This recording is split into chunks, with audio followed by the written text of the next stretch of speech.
With thousands of different species of fish around the world, it's nearly impossible to match the exact dietary needs of every fish in your aquarium, and even more difficult to exactly match their food in the wilderness.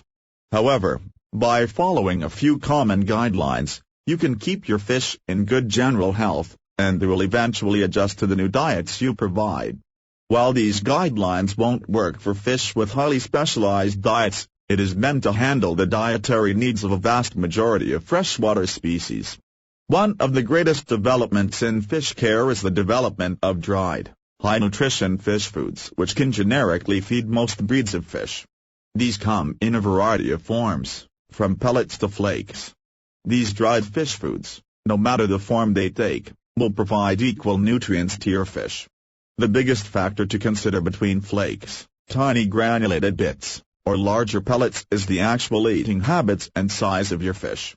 Use flakes for feeding your smallest fish, granules for feeding mid-sized fish, and pellets for the larger breeds.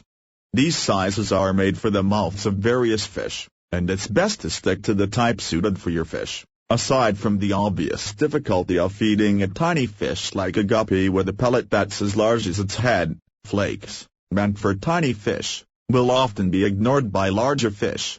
Fish food is also differentiated into sinkers and floaters, meaning they will, once dropped into water, tend to either sink slowly towards the bottom of the tank, or keep floating upwards towards the surface. Get a type that suits the natural eating habits of your fish. Bottom feeders will need sinkers, shallow water fish will often prefer floaters. If you're unsure about the eating habits of your fish, experiment with both types and find out which they prefer. This is more than just a matter of instinct for your fish. Some breeds of fish have mouths that are unsuited to feeding on the surface or bottom of the water, so even if they tried to bite at the food they would be unable to. Another consideration for your fish food is their dietary pattern. Are they plant eaters, carnivores, or omnivores? Fish food generally come in plant or animal-based varieties, meant to supply nutrients for herbivores or carnivores.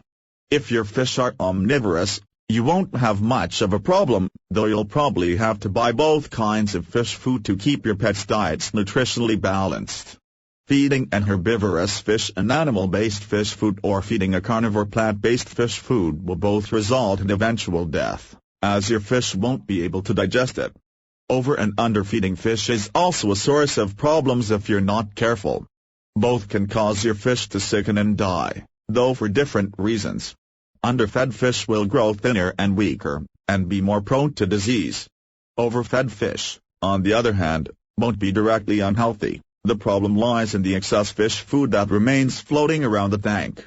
Unconsumed fish food will decompose, and mix with the fish's excrement, which will also be at a higher level in the tank than it should be, and poison the aquarium's environment past the filter's ability to handle. On the average, a good rule of thumb is to feed your fish 3 times a day, using amounts that will get fully consumed in about 5 minutes. Also keep in mind that some fish are diurnal, others nocturnal, so you may have to separate the 2 or add a 4th feeding time per day to make sure all your fish get well fed. Lastly, remember to spice up your fish diets with occasional treats, which would be to feed them the real things they would consume in nature. Dried seaweed or chopped aquatic fronds for herbivores, and little earthworms and insects for your carnivores, will keep your fish healthy and happy. Admittedly, while they will suffer no real ill effects from never eating anything but processed dried fish food, they will get bored eventually, and long for the food that they are instinctually suited for. A few finicky breeds of fish have been known to starve themselves to death, refusing to eat fish food after a while unless they get a bit of real food from time to time.